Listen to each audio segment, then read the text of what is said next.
Donc, je m'appelle Emmanuel Toussaint, j'ai étudié la philosophie.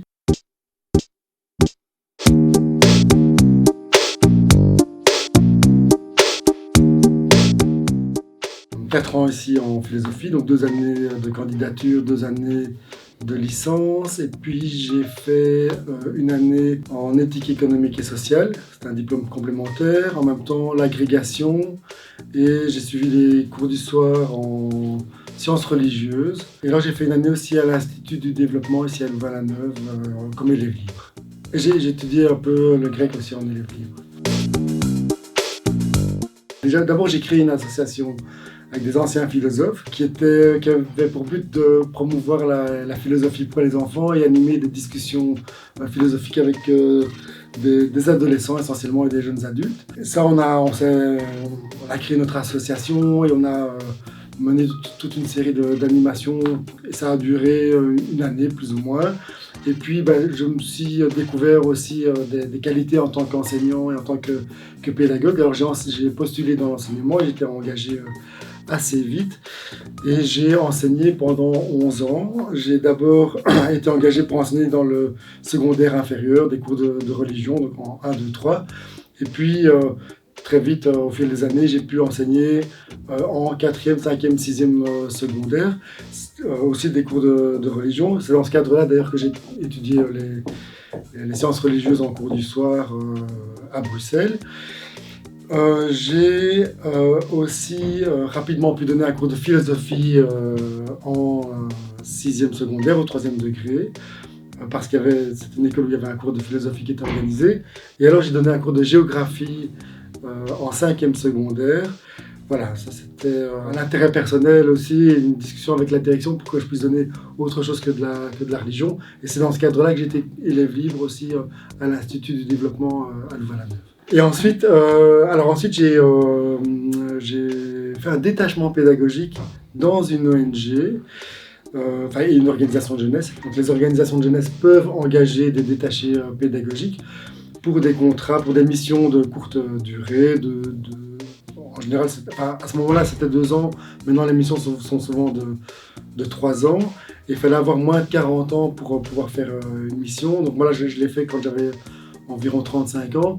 Il se fait que j'ai beaucoup aimé et donc j'ai eu, après la première mission, une 2e, et puis une 3e, et puis une 4e, et j'ai continué à travailler dans l'ONG, d'abord comme formateur, animateur, puis j'étais responsable du magazine, de la publication donc, de l'ONG, et puis j'étais responsable de la mobilisation, et puis maintenant je suis dans la coordination de l'ONG.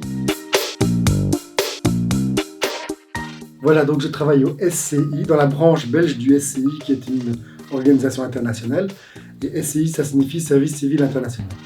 Alors au quotidien, qu'est-ce que je fais ? Je fais quand même plusieurs choses et je suis essentiellement sur 2 postes. Donc d'abord un poste de coordinateur opérationnel. Donc dans ce cadre-là, je mets en place le plan d'action. Enfin, je rédige avec l'équipe évidemment le plan d'action et je veille à sa mise en place, à sa mise en œuvre.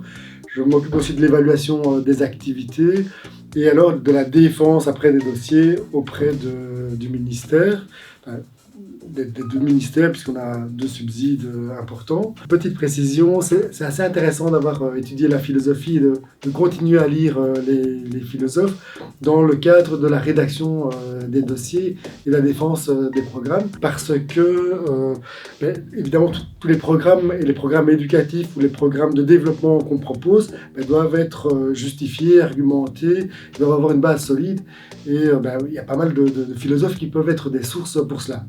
Un tout petit exemple, aujourd'hui, on parle pas mal de décolonisation. Bien, si on a un petit peu étudié Derrida, si on s'est un petit peu confronté au texte de Derrida, on a aussi là une source pour pouvoir défendre un dossier sur la décolonisation. Alors, donc ça c'est un premier aspect de mon travail. Le deuxième aspect, je suis toujours formateur au sein de l'organisation. Et à ce titre-là, donc je donne des formations sur tout ce qui touche aux relations interculturelles d'abord, mais ensuite sur les grands enjeux mondiaux, comme la justice climatique, la justice migratoire, la transition, voilà, quelques sujets comme ceux-là. Et à ce niveau-là aussi, la lecture de philosophes connus ou moins connus, c'est très intéressant pour pouvoir alimenter ces formations et nourrir aussi la discussion avec les participantes et les participants. Une chose qui m'a manqué, qui peut être utile pour vous, c'est de vivre un moment, un séjour d'immersion dans une autre langue, que ce soit en anglais ou éventuellement dans une autre langue. Voilà, moi l'anglais, je l'ai appris, mais je l'ai appris en étudiant et sans être tout à fait à l'aise. Or, notamment dans le cadre de l'ONG, on a pas mal de contacts avec des étudiants, enfin pas des étudiants, mais des personnes étrangères de tous les continents. Et on communique le plus souvent en anglais. Voilà, donc faire un séjour d'immersion, c'est intéressant. Continuer à lire de la philo, c'est vraiment intéressant, c'est vraiment nourrissant à tous les niveaux. Et on a vraiment un atout en tant que philosophe, tant dans la rédaction que dans l'argumentation et la prise de parole même en public. C'est aussi un autre atout, tout en gardant aussi une certaine humilité, parce que les bonnes idées, elles ne viennent pas que des auteurs ou que des philosophes, elles viennent de tout le monde. On dit souvent d'ailleurs dans la pratique des intelligences collectives, ce sont les personnes présentes qui sont les bonnes personnes. Et on peut retrouver des idées et des avis très intéressants au sein de tous les publics qu'on peut rencontrer. Le tout, c'est de justement avoir cette écoute et cette attention à toutes les idées, à tous les arguments, d'où qu'ils viennent, pouvoir les resituer dans des débats qui vont concerner tout le monde et qui vont être porteurs pour l'avenir.